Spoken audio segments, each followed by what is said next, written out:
Ça va être choquant, mais j'ai carrément voulu me suicider tellement c'était lourd.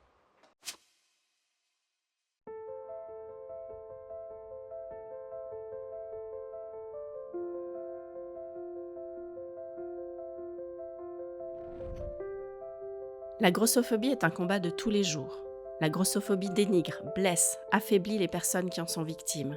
Et pourtant, dès le plus jeune âge, les moqueries, les critiques et le rejet sont présents. À l'école, en famille, dans les couples, dans le monde du travail, dans la rue, la grossophobie est la discrimination la plus répandue dans le monde et la plus tolérée. Les personnes qui ont des propos grossophobes n'ont pas toutes conscience de l'impact de leurs paroles. Brisons le silence sur la discrimination invisible, écoutons ceux qui partagent leur histoire, leur lutte et leur espoir. Parce que le poids ne définit pas la valeur d'une personne, écoutons ces récits qui mettent en lumière une problématique trop souvent ignorée. Donc, comme on se connaît pas, donc moi je suis Magali, je suis psychologue et je suis dans le comité d'Eurobesitas, qui est une association dont Dominique s'occupe. Et donc, cette association, elle s'occupe de défendre les droits des personnes qui souffrent d'obésité et de lutter contre les moqueries, la discrimination, le harcèlement, la grossophobie. T'as déjà entendu parler de ce mot? C'est les gens qui auraient la phobie des gens gros. Et du coup, les gens qui auraient peur des gens gros, en fait, ils auraient surtout une attitude très critique envers les gens gros, comme si les gens gros, c'était des gens qui avaient moins de valeur que les autres. Et on a décidé de demander à plusieurs personnes de tout âge différent, qui sont en obésité ou qui sont grosses, de leur demander, mais qu'est-ce que vous avez vécu comme critique, harcèlement, méchanceté, moquerie? Donc toi, t'as vécu des trucs comme ça? Oui, parce qu'il y a un élève de ma classe qui il dit que je suis une grosse vache, que j'ai trop de poids, gros porc, arrête de courir, ça sert à rien. À chaque fois que tu marches ou que tu sautes, ça fait trembler la terre. Oui, c'était baleine,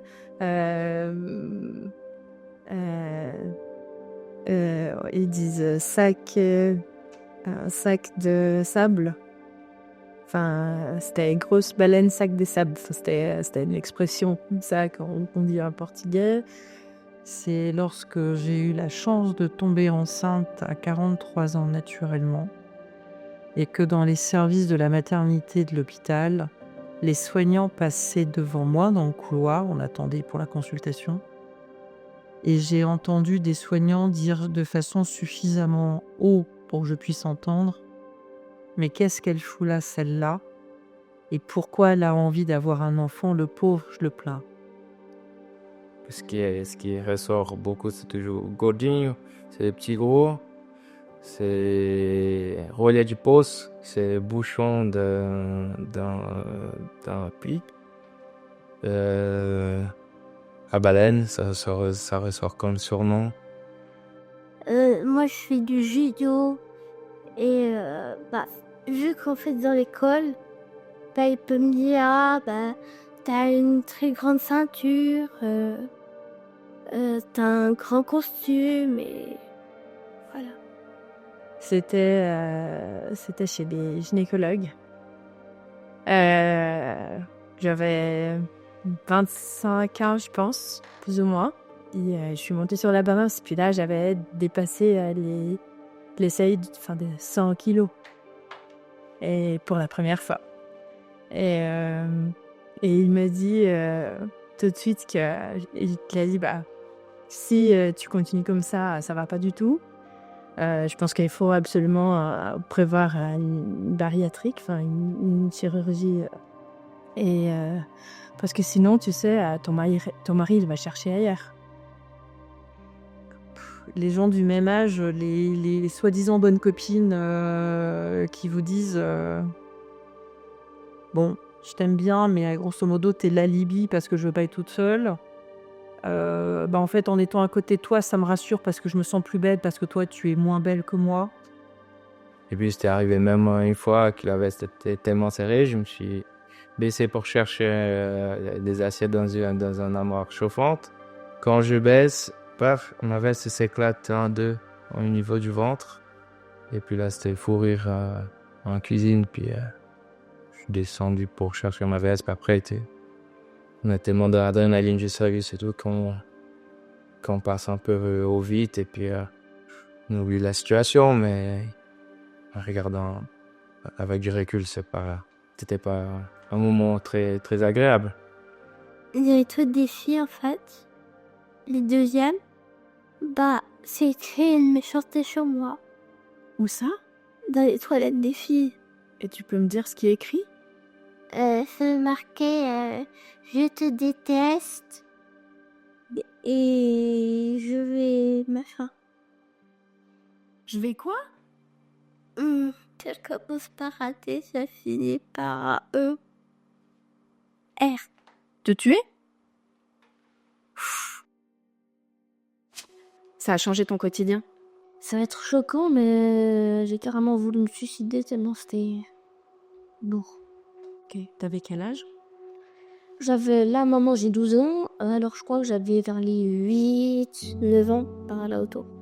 Mais j'ai quand même encore un manque de confiance en soi. J'ai besoin de me rassurer à plusieurs reprises, puis après, dans savoir faire quelque chose, j'ai toujours un manque de confiance en soi. Oui, je pense. Je pense que pas un bon et un mauvais. Le mauvais, c'est que même si je sais que c'est faux, ça reste toujours cette idée dans ma tête. Et je pense que je suis plus jalouse. Enfin, si je suis pas bien avec moi-même, j'ai peur quand même. J'ai toujours cette petite peur que mon mari va pas chercher ailleurs, mais va arrêter de m'aimer ou je sais pas. J'essaie de supporter, mais c'est dur. D'accord. Quel effet ça a sur toi? Un peu la tristesse, un peu la colère. Alors, étonnamment, l'envie de me battre. Pas l'envie de subir. Ce qui a été l'objet d'un militantisme jusqu'à présent de 25 ans. Je pense qu'il y a eu un impact direct sur mon estime de moi, jusqu'à aujourd'hui. Que j'arrive pas souvent à me dire que j'ai droit à quelque chose. Et puis même pas dans le sens physique. C'est tout. Je considère toujours que je suis pas à hauteur. Par exemple, quand je me baigne au lac et d'autres personnes un peu comme ça, ils se disent mais qu'est-ce qu'il fait ici celui-ci, il doit rester chez lui allongé car sinon il peut pas nager, sinon il coule quoi.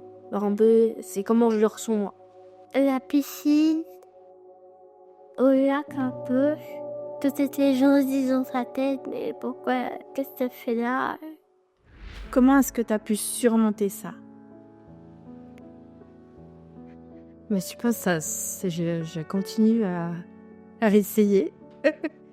Mais pour moi, c'était surtout l'aide des personnes autour de moi. C'est très, très important. Parce que je sais que si j'étais toute seule, si j'avais personne autour de moi avec qui compter, ça aurait été complètement différent.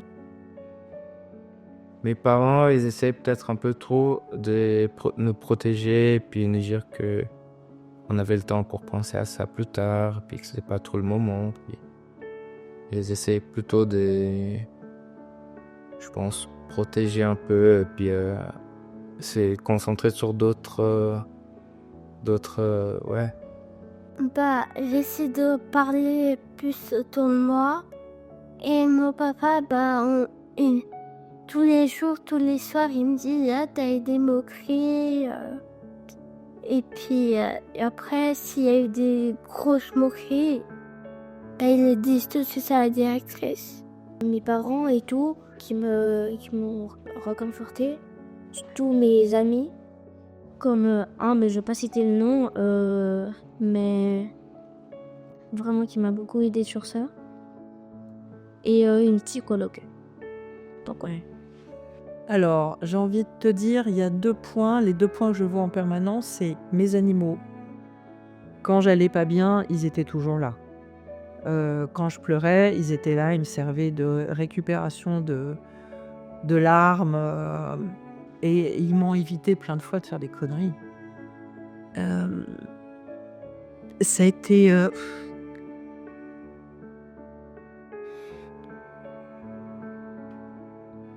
c'est un moment compliqué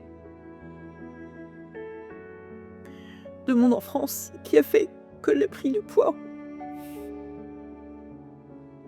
et en fait, à un moment donné, j'étais partie pour faire une TS, mais peut-être pas la plus lourde de toutes. J'étais au 6e ou au 7e étage, j'ai mis le pied de l'autre côté de la barrière de la terrasse et je me suis dit: «C'est trop lourd, j'arrive plus. Je vais passer de l'autre côté» et j'ai basculé la tête et j'ai vu ma chienne et là, je me suis dit: Elle m'aime» et rien pour ça. Alors, c'était peut-être aussi une façon de se rattraper si tu veux. Mais je me suis dit, aussi jeune j'étais, je me suis dit: «Je n'ai pas le droit de la laisser seule. Donc si je dois mourir, je mourrai avec elle et pas sans elle». Donc elle m'a rattrapée.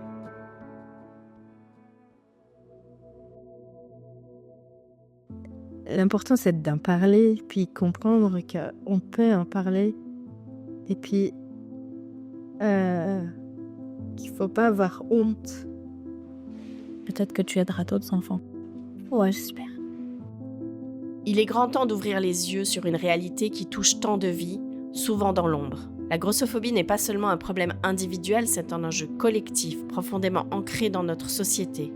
Ces récits, parfois bouleversants, parfois empreints d'espoir, sont là pour nous rappeler une chose essentielle. Chaque personne doit être respectée et valorisée, peu importe son apparence ou son poids. Ensemble, en écoutant, en apprenant et en remettant en question nos idées reçues, nous pouvons devenir des acteurs du changement. Robesitas est une association qui défend les droits des personnes en obésité, active pour faire bouger les mentalités, parce que chaque voix compte et chaque histoire est un combat pour faire avancer la cause.